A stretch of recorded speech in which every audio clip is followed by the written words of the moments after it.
Hi Team We Run, Coach Alexa here, coach for Reading, South Oxfordshire and online.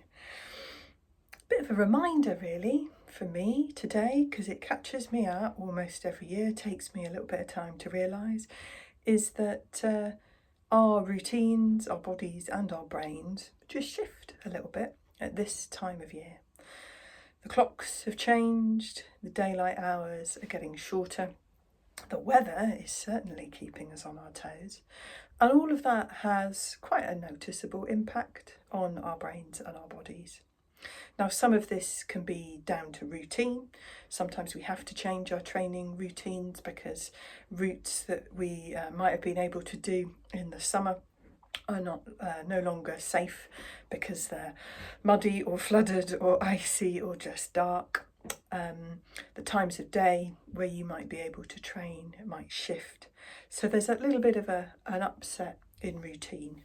And like we've talked about in previous videos, routine is hugely powerful. We don't need to motivate ourselves half as much when we've got a good routine. So just noticing when that routine has maybe got out a little bit of sync and thinking about those steps to get that routine back again. Sometimes it just takes a little bit of time. It takes a few weeks of that new routine before it clicks into place the same way that the old one did. There's also can be something not dreadfully appealing, particularly if you're in bed, the alarm's gone off for an early morning run or training session and you can hear the wind and the rain howling around outside, or you've got home from work in the dark and you need to get your kit on and get straight out for a run when the weather's not that appealing. So having some good kit to wear, keeping us warm, like I've touched on in previous videos, but also just thinking about how we can reward ourselves for getting out. And I don't mean necessarily with cake, although that can be a perfectly reasonable option, but thinking about how we can tick a little reward box in our brain for having gone out.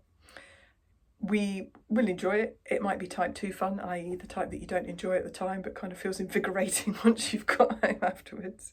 And you will feel the benefits of going out for those training runs. But sometimes it's useful just to, maybe promise yourself a nice warm cup of tea or a hot shower or a little something that the brain is going to find happiness from and find rewarding when you get back after a training session, to embed those routines again. And I also think there's maybe something about our bodies that kind of go into a little bit more of a sort of hibernation mode maybe at this time of year. I know that my body realises or thinks that it's bedtime at about 8:30, 9 o'clock now because it's been dark for so long already. So it's gone into right, let's eat dinner mode, and now it's gone to right, let's go to bed, shall we? So a lot of these things have an impact on our bodies, the daylight hours in particular. So you can kind of play around with that a little bit, using lighting to keep you awake, but also to switch you off for the evenings. So there are a few things going on, and all these things impact people in different ways, but just to say that it's often a time of year where both myself and my runners, you sort of realise a few weeks in that things have possibly gone a little bit awry, and often it is just the changing seasons that can do that a little bit to you. One practical step if you're feeling like your energy levels are a little lower than usual is to consider supplementing vitamin D. The NHS actually recommends that for the shortest 6 months of the year, so kind of from mid-autumn through to mid-spring.